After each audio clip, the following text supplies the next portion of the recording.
A boy named Shinpei Ajiro has a dream about his friend named Ushio Kofune. She tells him to protect her sister Mio and jumps into the water soon after that. Shinpei reaches out to her, hoping to bring her back, but he wakes up from his dream and finds himself in an awkward encounter with a woman who is later revealed to be his favorite author, Nagumo Ryunosuke. She slaps him for his behavior, and then Shinpei reaches the island of Hitogashima, which he is visiting after 2 years. We learn that Ushio had recently passed away, and Shinpei is visiting to attend her funeral. Now he runs into Mio, who is excited to meet him, but her brakes fail and she falls into the ocean's water. Shinpei helps her out of the water, after which they catch up on old times, while we also notice Nagumo plotting something in the background. At the funeral, Shinpei remembers how he lost his own parents 10 years ago, and we learn that the Kofune family led by Ellen took him in and raised him as their own. He overhears some women talking about Dr. Hishigata performing an autopsy on Ushio's body. The doctor's son, So, meets Shinpei and tells him that Ushio died while trying to save a drowning child named Shiori Kobayakawa. Her family is also present at the funeral, and Shinpei notices a weird flash but doesn't think much of it. Later, Shinpei meets Alan and Mio at the Kofune diner and they have dinner together. However, a local cop named Tetsu Totsumura finds Mio outside staring at her own house. Now Shinpei meets So, who says that his dad was asked to check Ushio's body by the cops, and he found out that she was strangled as there were marks on her neck. However, the police have still kept this a secret. The next day, Mio gives Shinpei Ushio's necklace and hugs him as she cries in an emotional moment. Mio claims that her sister was murdered but brushes it off afterward. Now Shinpei begins to cry as he remembers how Ushio had still held on to the necklace he gifted her all those years ago. At the Kofune diner, Shinpei meets Tetsu, who casually mentions that the Kobayakawa family has gone missing, and he believes the reason to be their massive debts. Mio is devastated to hear this and runs away in tears, so Shinpei chases after her. When he catches up, Mio tells him that she saw someone who looked exactly like her on Mount Takanosu a week ago. As she says this, an old hunter named Nezu Ginjiro shows up and talks about an old tale that mentions evil beings named shadows that are known to look like humans and replace the originals after killing them. Mio agrees with his theory of shadow sickness as she remembers that her grandma used to tell her the same story. After Nezu leaves, Shinpei is shocked to learn that even Ushio had seen her shadow 3 days before her death. After some discussion, the two of them decide to go to the Hiroko for help. Once they reach, Mio spots someone and believes her to be Shiori, so she and Shinpei chase after her. However, they hear a gunshot and investigate the scene. It turns out to be Nagumo, who's been badly injured. She tries to say something to Shinpei but is shot by Shadow Mio, who goes on to kill real Mio and Shinpei as well. Suddenly, Shinpei finds himself back in the ferry when he bumped into Nagumo for the first time. He was slapped again for his antics, but this time he's able to recollect the memories of his previous life. Shinpei believes this isn't a dream as he notices the date and realizes that he's gone back in time. He calls back to a horror mystery where a family was replaced by its clones and suspects something similar is happening on the island. Much to his surprise, Shinpei notices that everything is playing out exactly the same way as it did in his previous life. This time, he also spots Mio's brakes and realizes that someone has tampered with them, probably hoping to kill her. Completely baffled by what's going on, Shinpei visits the funeral and continues to act out his part, and he notices the flash again. At night, he goes outside Mio's house and notices her shadow watching it from outside. She meets Tetsu,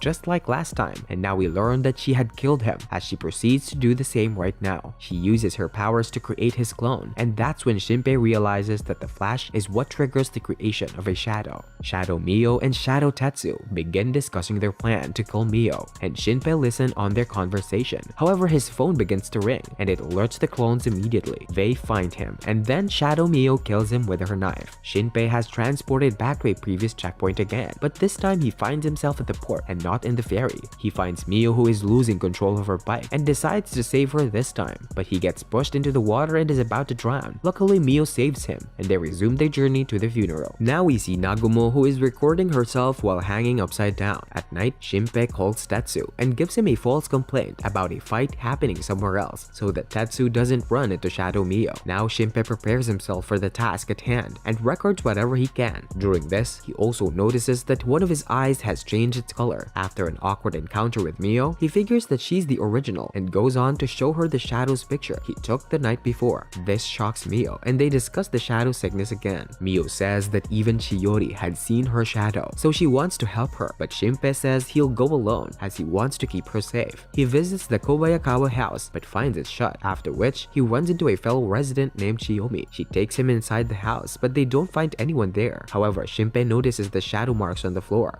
and realizes that the family has already been killed. The tension continues to grow as Shinpei looks around the house for clues. That's when he notices a flash behind him and finds Shiori's shadow confronting him about what he told her at the funeral. Just as she's about to kill him, Chiyomi arrives, so she runs away. Shinpei realizes that Nagumo must know something important, so he asks around town hoping to find her. However, he has no luck with that, so he goes back to the diner. Here he meets Tetsu, who acts genuinely when he mentions the Kobayakawa family's disappearance, thus proving that he's still human. Now Tetsu gives Ushio's phone to Shinpei and reveals that she told him to hand it over to him if anything would happen to her. Shinpei meets So and tells him everything that's happened so far. However, the tricky part is that they can't differentiate between a shadow and the original human. Mio suggests going to the Hiroko shrine, but Shinpei delays it to the day of the summer festival. The day of the festival arrives and Shinpei is greeted by Mio, So, and his sister Tokiko. The team goes to the shrine to celebrate the festival, but Shinpei still feels guilty about Ushio. So gets into an argument with him that leads to an awkward encounter with the girls. However, Shinpei notices Ushio in the crowd and goes after her. Much to his surprise, he sees that it's actually her when he spots her at the beach. Ushio recognizes Shinpei and hugs him, but he notices her necklace and figures that she's a shadow. Despite his accusations, Ushio doesn't seem hostile and is only able to remember that she had died in the water. Now Ushio says that she loves Shinpei and acts very friendly with him. She takes him back to the festival and Ushio realizes that she's not aware of her shadow identity. He decides to take Ushio to a secluded spot, and her genuine behavior continues to confuse him even further. Mio calls Shinpei, and Ushio abruptly answers, but Shinpei is able to play it down as a misunderstanding to Mio. Now he hides Ushio and goes back to the team. He meets Tokiko, who teases him about Mio, as So proposes his love to her. However, Mio rejects him, and then Ushio shows up in a horrible disguise to talk to her friends, and she's found out almost instantly. Everyone is shocked to see her, but Mio knows her sister is dead, so she calls Shadow Ushio a monster. Unfortunately for them, Shinpei is also revealed to be a shadow. A flashback explains how the real Shinpei was intercepted by Shadow Mio, who went on to badly injure him with her brute strength. Now Shadow Shinpei shows up and downloads all his memories. He learns about his time-traveling abilities and tells Mio not to kill him, as he might stop them from awakening Mother if he keeps restarting his life. Shadow Shinpei leaves to murder the others, and Shadow Mio continues to torture original Shinpei. Luckily, Nagumo shows up and shoots Shadow Mio. She reappears, but Nagumo is able to kill her for good by shooting her shadow. Then she patches up Shinpei and introduces herself to him.